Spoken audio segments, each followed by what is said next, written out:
वंदे मातरम विद्यार्थी मित्रों, केम छो? मजामां ने? आज આપણે ઇલેક્ટ્રોસ્ટેટ ચેપ્ટરની અંદર એક નવો ટોપિક શરૂ કરીશું। ટોપિકનું નામ છે વિદ્યુત ક્ષેત્ર, જેને ઇંગ્લિશમાં કહેવાય ઇલેક્ટ્રિક ફિલ્ડ। હવે નામ સાંભળતાની સાથે જ આપણા મગજમાં એવો પ્રશ્ન થાય કે વળી આ વિદ્યુત ક્ષેત્ર એટલે શું? તો સૌ પહેલા આપણે વિદ્યુત ક્ષેત્ર વિશે થોડી પ્રાથમિક માહિતી જોઈશું અને ત્યાર પછી ધીમે ધીમે આ ટોપિકની અંદર આપણે આગળ વધીશું। તો ચાલો જોઈએ વિદ્યુત ક્ષેત્ર વિશે થોડી પ્રાથમિક માહિતી। આવી જઈએ બોર્ડ પર। માની લો કે આપણી પાસે એક વિદ્યુત ભાર છે કેપિટલ ક્યુ। આ કેપિટલ ક્યુ વિદ્યુત ભારથી સ્મોલાર અંતરે એક બિંદુ આવેલું છે પી। તો અત્યારે આ પી બિંદુ પાસે શું આવેલું છે? તો અત્યારે આ પી બિંદુની આસપાસ કંઈ જ આવેલ નથી, મતલબ પી બિંદુની આસપાસ શૂન્યાવકાશ છે। હવે જો આપણે પી બિંદુ પાસે બીજો એક વિદ્યુત ભાર મૂકીએ, માનો કે મૂકીએ Q0, તો શું થાય? તો હવે કેપિટલ ક્યુ વિદ્યુત ભારના લીધે Q0 વિદ્યુત ભાર પર અપાકર્ષણ બળ લાગે। જો કેપિટલ ક્યુ પોઝિટિવ છે, Q0 પણ પોઝિટિવ, મતલબ આ બંને સજાતીય, તો કયું બળ લાગે? અપાકર્ષણ। તો આ અપાકર્ષણ બળના લીધે Q0 વિદ્યુત ભાર દૂર જાય, એટલે કે Q0 વિદ્યુત ભાર પર કેપિટલ ક્યુ ના લીધે બળ આમ લાગ્યું, બરાબર ને? હવે જો વ્યવહારમાં વાત કરીએ તો વ્યવહારિક દ્રષ્ટિએ કોઈ પણ પદાર્થ ઉપર બળ લગાડવા માટે આપણો તે પદાર્થ સાથે સંપર્ક હોવો જોઈએ। સંપર્ક મતલબ એ પદાર્થ સાથે આપણે ટચમાં હોવા જોઈએ, તો જ આપણે એ પદાર્થ ઉપર બળ લગાડી શકીએ। ચાલો આપણે બોર્ડના ઉદાહરણ વડે સમજીએ। જુઓ, માનો કે આ બોર્ડ છે, એને મારે ખસેડવું છે, તો બોર્ડને ખસેડવા માટે મારે બોર્ડ પર બળ લગાડવું પડે, અને જો મારે બોર્ડ પર બળ લગાડવું હોય તો બોર્ડ સાથે ટચ તો કરવો પડે, મતલબ કોન્ટેક્ટ તો કરવો પડે ને। કોન્ટેક્ટ કરું તો જ બોર્ડ ઉપર બળ લગાડી શકું। એમને હું વાત કરું, ચાલ બોર્ડ દૂર જા, દૂર જા, તો બોર્ડ કઈ ચાલ્યું નથી જવાનું, ખ્યાલ આવે ને? તો અહીંયા તમે જુઓ, ચાલો Q0 વિદ્યુત ભારની આસપાસ શું હતું? તો કંઈ જ નહોતું, મતલબ શૂન્યાવકાશ હતો। એનો મતલબ Q0 વિદ્યુત ભાર કોઈ સાથે ટચમાં જ નહોતો, છતાં પણ Q0 પર બળ લાગ્યું। તો આ કઈ રીતના શક્ય બને? ખ્યાલ આવે? આવા બીજા પણ ઘણા બધા ઉદાહરણ છે। તો માની લો કે આ એક ચુંબક છે,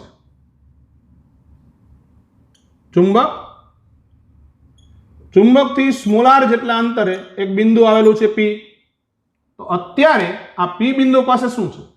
અત્યારે કંઈ નથી, શૂન્યાવકાશ છે, બરાબર ને? હવે જો આપણે પી બિંદુ પાસે એક લોખંડનો ટુકડો અથવા બીજું એક ચુંબક મૂકી દઈએ, લોખંડનો ટુકડો અથવા બીજું શું મૂકીએ? ચુંબક, તો આપણને ખ્યાલ છે આ લોખંડના ટુકડા અથવા ચુંબક પર બળ લાગશે। તો અહીંયા પણ તમે જોઈ શકો લોખંડના ટુકડાની આસપાસ શું છે? તો કંઈ જ નથી, મતલબ એ કોઈ સાથે કોન્ટેક્ટમાં જ નથી, છતાં પણ લોખંડના ટુકડા પર બળ લાગ્યું। તો આ પણ કઈ રીતના સંભવી શકે? ખ્યાલ આવે ને? હજી એક ઉદાહરણ જોઈએ। માનો કે આ કેપિટલ એમ દળનો એક પદાર્થ છે, આ પદાર્થથી સ્મોલાર અંતરે એક બિંદુ આવેલું છે પી, રેડી ને? તો અત્યારે પી બિંદુ આગળ શું છે? તો અહીંયા કંઈ નથી, આજુબાજુમાં શું છે? તો શૂન્યાવકાશ છે, ખ્યાલ આવે? હવે જો આપણે આ પી બિંદુ પાસે સ્મોલ m દળનો બીજો એક પદાર્થ મૂકીએ, તો આપણને ખ્યાલ છે કે દળના લીધે ગુરુત્વાકર્ષણ બળ લાગે, એટલે એમ કહી શકાય સ્મોલ m દળના પદાર્થ પર કેપિટલ M દળના પદાર્થના લીધે ગુરુત્વાકર્ષી બળ લાગે। તો અહીંયા પણ તમે જોઈ શકો સ્મોલ m દળની આસપાસ શું હતું? તો કંઈ જ નહોતું, શૂન્યાવકાશ હતું, કોઈ સાથે કોન્ટેક્ટમાં જ નહોતો, છતાં પણ એના પર બળ લાગ્યું। તો કઈ રીતના શક્ય બને? તો આ બધી વાતો છે ને થઈ નિર્જીવ વસ્તુની।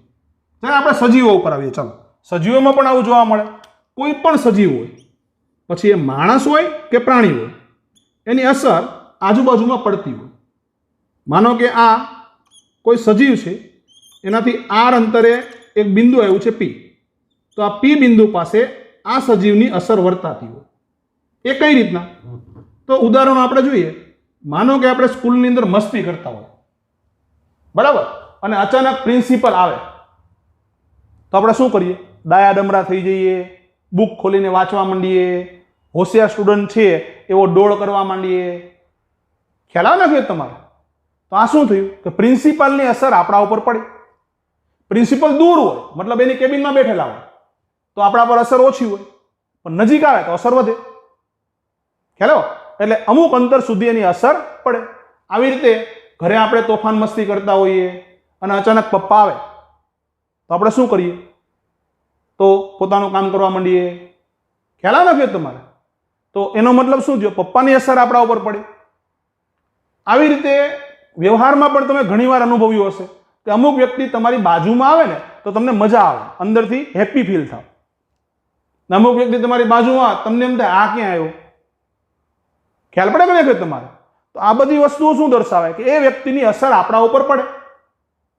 તો જે રીતે વ્યક્તિની અસર આજુબાજુમાં વર્તાતી હોય એવી રીતે આ બધા પદાર્થની અસર પણ આજુબાજુમાં વર્તાય.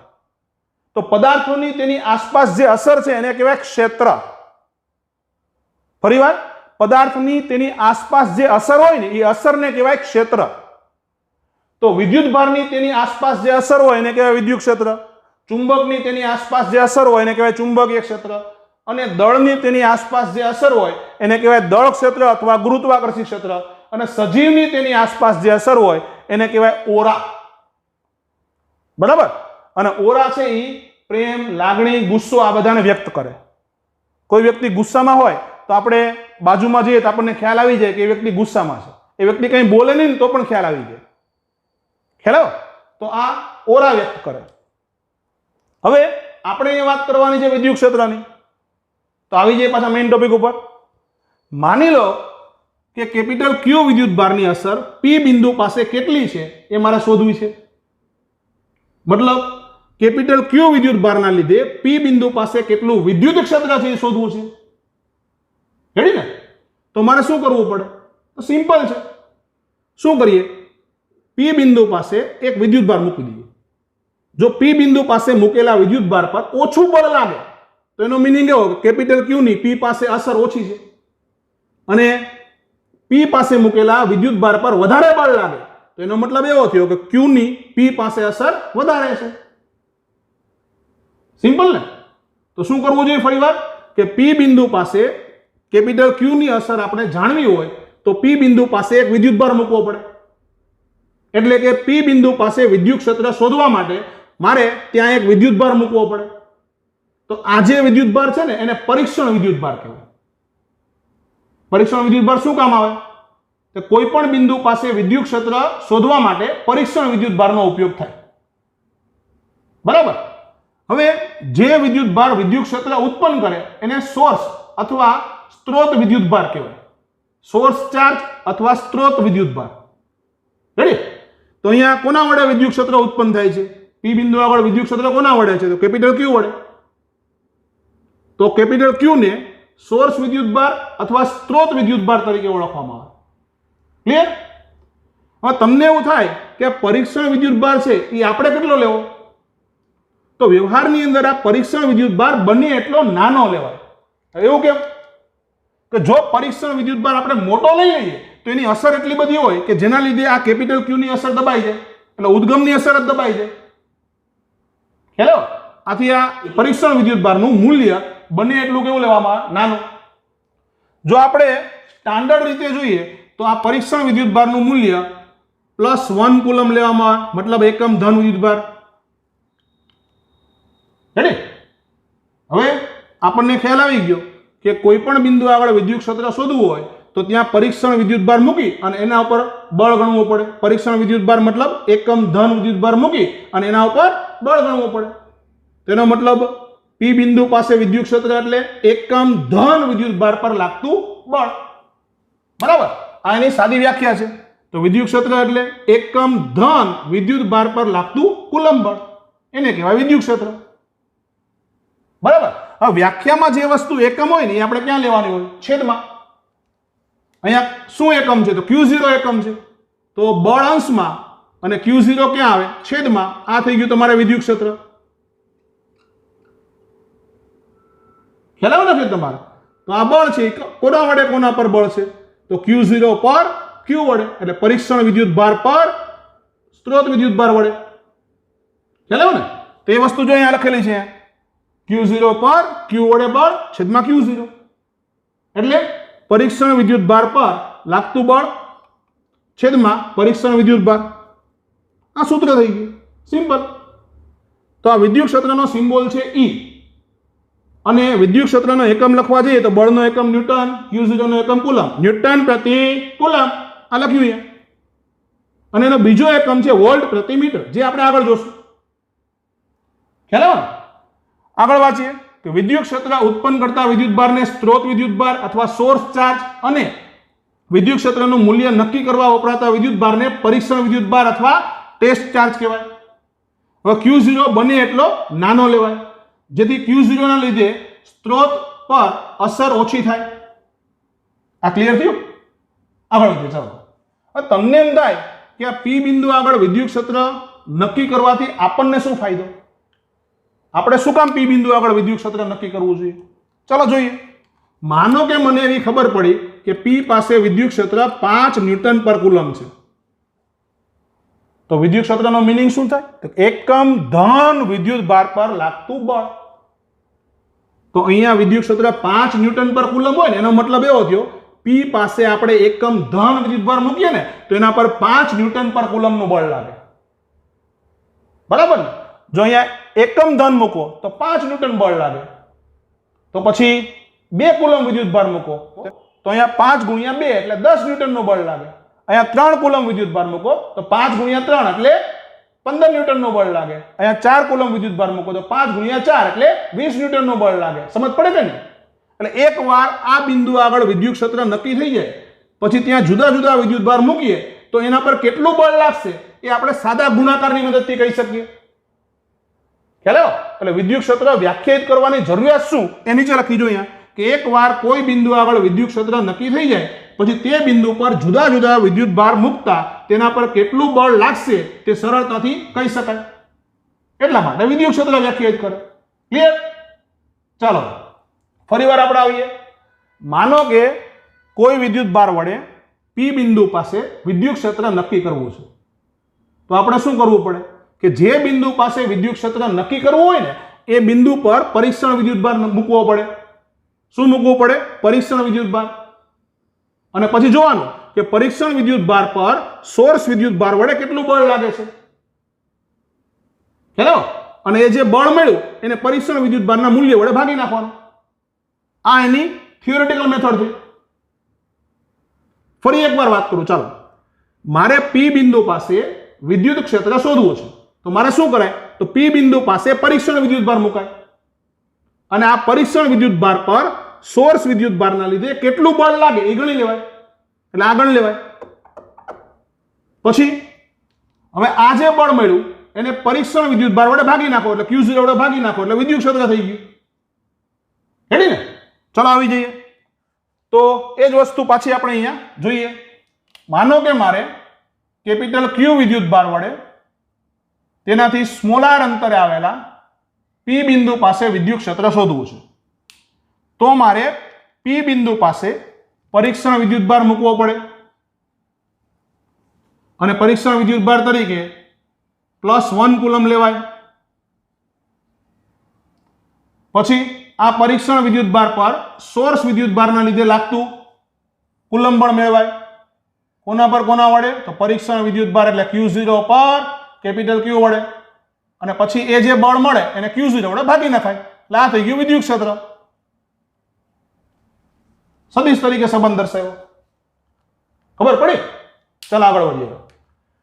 તો પહેલા હું આ બળ લખું કે પરીક્ષણ વિદ્યુત ભાર પર એટલે Q0 પર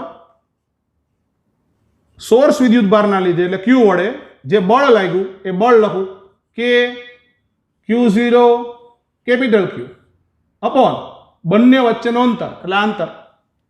તો આ થયું તમારે Q થી P નું અંતર એનો વર્ગ. આ તો ખ્યાલ છે ને? આ શું છે? બળનું મૂલ્ય. કુલમ બળ છે K Q1 Q2 upon R². અને દિશા દર્શાવવા માટે કોનો ઉપયોગ થાય? તો એકમ સદિશ. અહીંયા જુઓ તો આ બળની દિશા કઈ બાજુ છે? તો Q થી P. તો એ વાપરો મેં Q થી P ની દિશાનો એકમ સદિશ. સિમ્પલ છે. હવે શું કરીશ? આ જે બળ મળ્યું એને પરીક્ષણ વિદ્યુત ભાર વડે ભાગી નાખીશ. એને પરીક્ષણ વિદ્યુત ભાર એટલે Q0 વડે ભાગું. તો આ બળને Q0 વડે ભાગું તો Q0 નીકળી જાય એમાંથી. એટલે સૂત્ર કંઈક આવું મળે કે capital Q upon R Q થી P નું અંતર એનો વર્ગ અને R Q થી P ની દિશાનો એકમ સદિશ આ વધે ને અહીંયા હેલો અહીં પણ તમે પર વડે કન્સેપ્ટ વાપરી શકો તમે કુલમ બળના સદિશ સૂત્રમાં જોયું હતું ને કે વાસ્તવમાં આ શું છે તો કે અંતર છે અંતર એટલે કોનું મૂલ્ય તો સ્થાનાંતરનું મૂલ્ય અને સ્થાનાંતર મતલબ સ્થાનની બાદબાકી અને કયા કયા સ્થાનની બાદબાકી કરતા હતા પરનું સ્થાન માઈનસ વડેનું સ્થાન અહીંયા કયા બિંદુ આગળ વિદ્યુત ક્ષેત્ર શોધવાનું છે તો P આગળ કોના વડે તો Q વડે તો અહીંયા તમે લખશો સ્થાનાંતર ત્યારે આવું લખાય P નું સ્થાન માઈનસ Q નું સ્થાન મતલબ પરનું સ્થાન માઈનસ વડેનું સ્થાન માનાંક પૂરો એનો ઘન અને અહીંયા RP માઈનસ RQ સમજ પડી ને એટલે આ સૂત્ર અહીં પણ વપરાય તો થિયરી છે બિંદુવત વિદ્યુતભારનું વિદ્યુત ક્ષેત્ર electric field due to point charge જોઈએ ચાલો વાંચતા જઈએ અને સમજતા જઈએ કે આકૃતિમાં દર્શાવેલ કેપિટલ Q વિદ્યુતભારના લીધે P બિંદુ પાસે વિદ્યુત ક્ષેત્ર શોધવું છે આ કેપિટલ Q એના લીધે P પાસે વિદ્યુત ક્ષેત્ર શોધવું છે તો આ માટે આપણે P બિંદુ પાસે પરીક્ષણ વિદ્યુતભાર Q0 મૂકવો પડે અને પછી શું કરવું પડે મૂકી તેના પર કેપિટલ Q વિદ્યુતભાર વડે લાગતું કુલમ બળ શોધવું પડે બરાબર તો શરૂ કર્યું આપણે કેપિટલ Q વિદ્યુતભારના લીધે P બિંદુ પાસે મૂકેલા પરીક્ષણ વિદ્યુતભાર Q0 પર લાગતું કુલમ બળ આ કુલમ બળ સિમ્પલ હેલો આ શું છે તો બળનું મૂલ્ય છે આ શું દર્શાવે દિશા એ તો ખ્યાલ જ છે આપણને તો આ દિશા છે એ કઈ બાજુ એના વિશે ઉલ્લેખ R Q થી P નો એકમ સદિશ પરીક્ષણ વિદ્યુતભાર Q0 પર લાગતા વિદ્યુત બળની દિશા દર્શાવે જે Q થી P તરફની દિશાનો એકમ સદિશ છે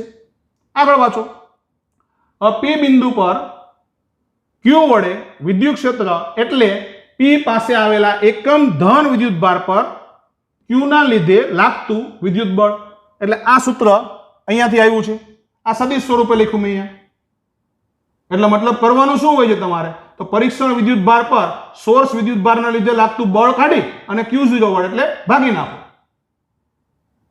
ખ્યાલ આવ્યો તમારે એવું કરવાનું છે સિમ્પલ છે તો અહીંયા પણ તમે જોઈ શકો કે આ જે આગળનું પદ છે એ શું છે તો વિદ્યુત ક્ષેત્રનું મૂલ્ય છે બરાબર ને અને પાછળનું પદ શું દર્શાવે તો વિદ્યુત ક્ષેત્રની દિશા દર્શાવે આ દિશા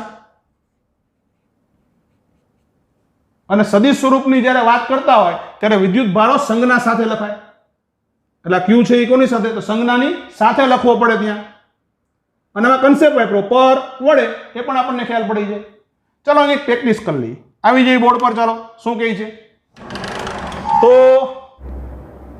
ઉગમ બિંદુ પર મૂકેલા 5 કુલમ વિદ્યુતભારના લીધે 340 મીટર પાસે વિદ્યુત ક્ષેત્ર મેળવો તો કઈ જગ્યાએ વિદ્યુત ક્ષેત્ર મેળવવાનું કીધું છે તો 340 મતલબ આ થયું આ બિંદુ પર વિદ્યુત ક્ષેત્ર આપણે મેળવવું છે એટલે આ થયું તમારા માટે પર કોના વડે છે તો 5 કુલમ વડે તો આ વિદ્યુતભાર ક્યાં આવેલો છે ઉગમ બિંદુ પર હેલો એટલે આ વડેનો સ્થાન સદિશ થયો હવે આપણે વિદ્યુત ક્ષેત્ર માટેનું સૂત્ર લખીએ તો કહી શકાય કે P બિંદુ પાસે વિદ્યુત ક્ષેત્ર એટલે કે Q અપોન પરનું સ્થાન માઈનસ વડેનું સ્થાન માનાંક પૂરો એનો ઘન અહીંયા આવશે પરનું સ્થાન માઈનસ વડેનું સ્થાન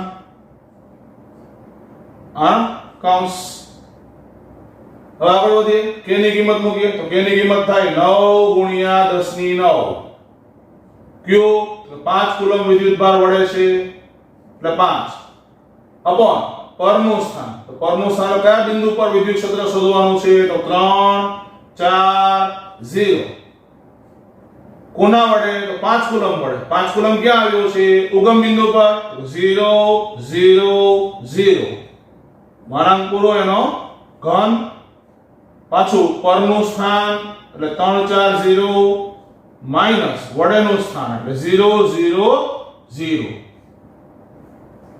હવે ગુણાકાર કરીએ તો 9 5 45 ગુણ્યા 10 ની 9 ઘાત અંશમાં આવ્યું છેદની અંદર જોઈએ 3 - 0 એટલે 0 એટલે 4 - 0 એટલે 0, તો આ બંનેની બાદબાકી શું આવે? તો 3 4 0, એનું મૂલ્ય કાઢો એટલે વર્ગમૂળમાં 3 નો વર્ગ + 4 નો વર્ગ + 0 નો વર્ગ એમ કરશો એટલે એનું મૂલ્ય મળશે 5. એનો ઘન કરો એટલે આવ્યું 125. અહીંયા બાદબાકી કરી નાખીએ તો આવો આવશે 3i + 4j.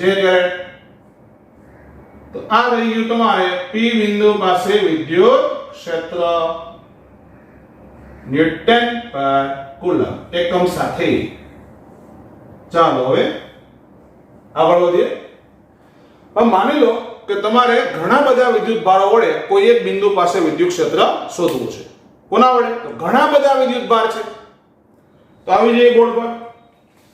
તો ધારો કે આ વિદ્યુત ભાર છે Q1, આ વિદ્યુત ભાર છે Q2, આ વિદ્યુત ભાર છે Q3, અહીંયા વિદ્યુત ભાર છે Q4.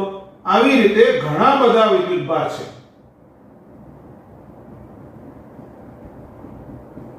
માની લો કે આ Qn.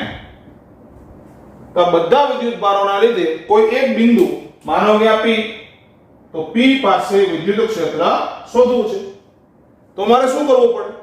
તો મિત્રો આપણે જાણીએ છીએ કે વિદ્યુત ક્ષેત્ર એટલે એકમ ધન વિદ્યુત ભાર પર લાગતું બળ. એટલે વિદ્યુત ક્ષેત્ર એ બળ જ છે. તો વિદ્યુત ક્ષેત્ર જો બળ હોય તો આપણે શું કરવું પડે? તો બળની જેમ સદિશ સરવાળો કરવો પડે. એટલે અહીંયા શું કરવું પડે? તો પહેલા વિદ્યુત ભારના લીધે P બિંદુ પાસે વિદ્યુત ક્ષેત્ર મેળવો, બીજા વિદ્યુત ભારના લીધે P બિંદુ પાસે વિદ્યુત ક્ષેત્ર મેળવો, ત્રીજા વિદ્યુત ભારના લીધે P બિંદુ પાસે વિદ્યુત ક્ષેત્ર મેળવો, ચોથાના લીધે મેળવો, પછી આવી રીતે n માં સુધી દરેક વિદ્યુત ભારના લીધે P પાસે વિદ્યુત ક્ષેત્ર મેળવો અને પછી એનો શું કરી નાખો? તો સદિશ સરવાળો. બરાબર ને? તો આવી જઈએ ચલો. તો આ પહેલા વિદ્યુત ભારથી માનો કે P વિદ્યુત ભારનું જે અંતર છે એ અંતરને કહી દો પહેલાથી P નું અંતર. તો પહેલા વિદ્યુત ભારના લીધે P બિંદુ પાસે જે વિદ્યુત ક્ષેત્ર છે તે આપણે આ તરફ હશે. માની લઈએ કે આ બધા વિદ્યુત ભારો ધન છે. તો આ થયું P બિંદુ પાસે પહેલા વિદ્યુત ભારના લીધે વિદ્યુત ક્ષેત્ર. એવી રીતે બીજા વિદ્યુત ભારથી માનો કે P બિંદુ સુધીનું અંતર એ છે R2P. તો બીજાના લીધે P બિંદુ પાસે વિદ્યુત ક્ષેત્ર થયું P પાસે બીજાના લીધે વિદ્યુત ક્ષેત્ર. આવી રીતે ત્રીજા વિદ્યુત ભારથી P બિંદુનું અંતર, ચાલો માનો કે છે R 3P, 3 થી P નું અંતર. તો ત્રીજા વિદ્યુત ભારના લીધે P બિંદુ પાસે વિદ્યુત ક્ષેત્ર થયું આ દિશામાં. આવી રીતે ચોથા વિદ્યુત ભારથી P બિંદુનું અંતર માની લો કે છે R 4 થી P નું અંતર અને વિદ્યુત ક્ષેત્ર થયું આ દિશામાં P પર 4 નું વિદ્યુત ક્ષેત્ર. આવી રીતે n માં વિદ્યુત ભારની વાત કરો તો n માં વિદ્યુત ભારથી P બિંદુનું અંતર RnP અને એનું વિદ્યુત ક્ષેત્ર છે E. P પાસે n માં નું વિદ્યુત ક્ષેત્ર. તો P પાસે પરિણામી વિદ્યુત ક્ષેત્ર મેળવવું હોય તો મારે શું કરવું પડે? તો બધા વિદ્યુત ક્ષેત્રનો સદિશ સરવાળો. બરાબર ને? મતલબ P બિંદુ પાસે પરિણામી વિદ્યુત ક્ષેત્ર એટલે P બિંદુ પાસે પહેલા વડે વિદ્યુત ક્ષેત્ર વત્તા P બિંદુ પાસે બીજા વડે વિદ્યુત ક્ષેત્ર વત્તા P બિંદુ પાસે ત્રીજા વડે વિદ્યુત ક્ષેત્ર. આવી રીતે P પાસે n માં સુધી આપણે સરવાળો કરવો પડે. તો હવે આનું સૂત્ર મૂકીને સૂત્ર કેવી રીતે મૂકી શકાય? તો સૂત્ર તો આ રહ્યું, મૂલ્ય અને દિશા. તો P પાસે પહેલા વડે વિદ્યુત ક્ષેત્ર એટલે તો k q1 upon r2. r એટલે ક્યાંથી ક્યાંનું અંતર? તો પહેલાથી P નું અંતર એનો વર્ગ અને પાછળ શું આવે? દિશા. દિશા જોઈ શકો કઈ દિશામાં છે?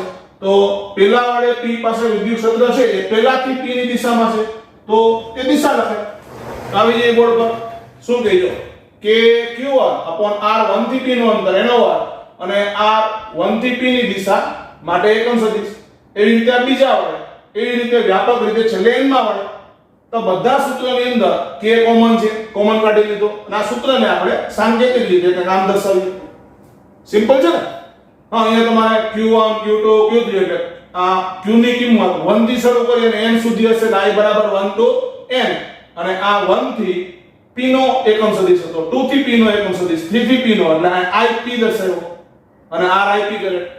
ક્લિયર?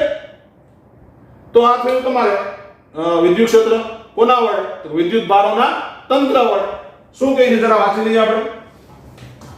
તો આવી બોર્ડ પર પાછા. તો અહીંયા ક્વેશ્ચન છે વિદ્યુત ભારના તંત્રના લીધે વિદ્યુત ક્ષેત્ર electric field due to system of charge. મતલબ ઘણા બધા વિદ્યુત ભારો ભેગા થાય તો એને વિદ્યુત ભારોનું તંત્ર કહેવાય. તો આ તંત્ર વડે P બિંદુ પાસે વિદ્યુત ક્ષેત્ર મારે શોધવું છે. તો શું કરાય? તો આકૃતિમાં દર્શાવેલ Q1 Q2 Qn વિદ્યુત ભારોના તંત્રના લીધે P પાસે વિદ્યુત ક્ષેત્ર શોધવું છે. તો આ માટે આપણે Q1 Q2 Qn વિદ્યુત ભારોના લીધે P બિંદુ પાસે વિદ્યુત ક્ષેત્ર મેળવી અને તેમનો સદિશ સરવાળો કરવો જોઈએ. બસ સિમ્પલ કન્સેપ્ટ છે. તો P બિંદુ પાસે પરિણામી વિદ્યુત ક્ષેત્ર એટલે બધાનો સદિશ સરવાળો. ક્લિયર ને? હવે સૂત્ર મૂકી દેવાનું, બીજું કંઈ કરવાનું નથી. એટલે આપણો જવાબ આવી જાય. 2 માર્કની થિયરી આ કમ્પ્લીટ થઈ. ચલો આગળ વધીએ. માની લો કે આપણી પાસે એક વિદ્યુત ભાર છે +Q. આ +Q વિદ્યુત ભારથી r જેટલા અંતરે એક બિંદુ આવેલું છે P, અને આપણે અહીં વિદ્યુત ક્ષેત્ર શોધવું છે. આપણે જોવું છે કે અહીં વિદ્યુત ક્ષેત્ર કઈ દિશામાં છે. તો જો અહીંયા વિદ્યુત ક્ષેત્ર શોધવું હોય મારે તો P બિંદુ પાસે શું કરવું પડે? તો પરીક્ષણ વિદ્યુત ભાર મૂકવો પડે. બરાબર ને? જે બિંદુ પાસે મારે વિદ્યુત ક્ષેત્ર શોધવું હોય એ બિંદુ પાસે મારે શું કરવું પડે? તો પરીક્ષણ વિદ્યુત ભાર મૂકવો પડે. અને પરીક્ષણ વિદ્યુત ભાર એટલે કયો વિદ્યુત ભાર? તો એકમ ધન વિદ્યુત ભાર. મતલબ P પાસે વિદ્યુત ક્ષેત્ર શોધવા માટે મારે P બિંદુ પાસે +1 કુલમ વિદ્યુત ભાર મૂકવો પડે. હવે જોવાનું કે આ એકમ ધન વિદ્યુત ભાર પર સ્ત્રોત વિદ્યુત ભાર વડે કેટલું બળ લાગે અને કઈ દિશામાં લાગે. તો એ જોઈએ અહીંયા કે આ એકમ ધન છે, આ પણ ધન છે, તો આ બંને વચ્ચે કયું બળ લાગે? તો અપાકર્ષણ બળ લાગે. એના કારણે આ પરીક્ષણ વિદ્યુત ભાર કઈ બાજુ જાય? તો દૂર તરફ. રેડી ને? તો એનો મીનિંગ શું થયો કે વિદ્યુત ક્ષેત્ર આ દિશામાં છે. આ કોના વડે વિદ્યુત ક્ષેત્ર છે? તો સ્ત્રોત વિદ્યુત ભાર વડે. તો મતલબ ધન વિદ્યુત ભાર વડે P બિંદુ પાસે વિદ્યુત ક્ષેત્ર આ બાજુ મળ્યું, એટલે દૂર તરફ મળ્યું. એવી રીતે જો આ ધન વિદ્યુત ભારના લીધે અહીંયા P બિંદુ લઈએ અને વિદ્યુત ક્ષેત્ર શોધીએ તો અહીંયા વિદ્યુત ક્ષેત્ર શોધવા માટે એકમ ધન અહીંયા મૂકવો પડે, તો પણ ધન અને ધન વચ્ચે અપાકર્ષણ થવાનું. બરાબર? તો એનો મીનિંગ વિદ્યુત ક્ષેત્ર દૂર જ મળવાનું.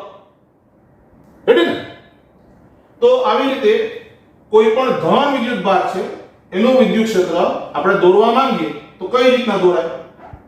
ચાલો આવી એ બોર્ડ પર. માનો કે આ છે તમારે +Q વિદ્યુત ભાર. તો +Q વિદ્યુત ભારના લીધે આ બિંદુ આગળ વિદ્યુત ક્ષેત્ર શોધવું હોય તો દૂર તરફ હશે. બરાબર? અહીંયા વિદ્યુત ક્ષેત્ર શોધવું હોય તો પણ દૂર તરફ હશે. તો +Q વિદ્યુત ભારના લીધે આપણે વિદ્યુત ક્ષેત્ર શોધીએ તો આપણને કઈ રીતના મળે? ચાલો, તો એ દૂર તરફ મળશે આ રીતના. બરાબર? અને જેમ દૂર જાવ એમ વિદ્યુત ક્ષેત્રનું મૂલ્ય ઘટે. એટલે દૂર જાવ એટલે આ એરો મોટો, પછી આ એરો નાનો.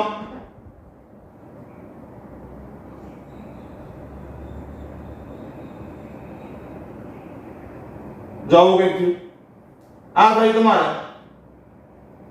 થયું તમારે ધન વિદ્યુત ભાર વડે ઉદ્ભવતું વિદ્યુત ક્ષેત્ર. આવી રીતના આગળ જઈએ. માનો કે આપણી પાસે એક ઋણ વિદ્યુત ભાર છે. કયો વિદ્યુત ભાર? ઋણ. હવે આ ઋણ વિદ્યુત ભારના લીધે r અંતરે આવેલા P બિંદુ પાસે વિદ્યુત ક્ષેત્ર શોધવું છે. આ P બિંદુ છે. તો આપણને ખ્યાલ છે કે જે બિંદુ પાસે વિદ્યુત ક્ષેત્ર શોધવું હોય એ બિંદુ પાસે આપણે પરીક્ષણ વિદ્યુત ભાર મૂકવો પડે.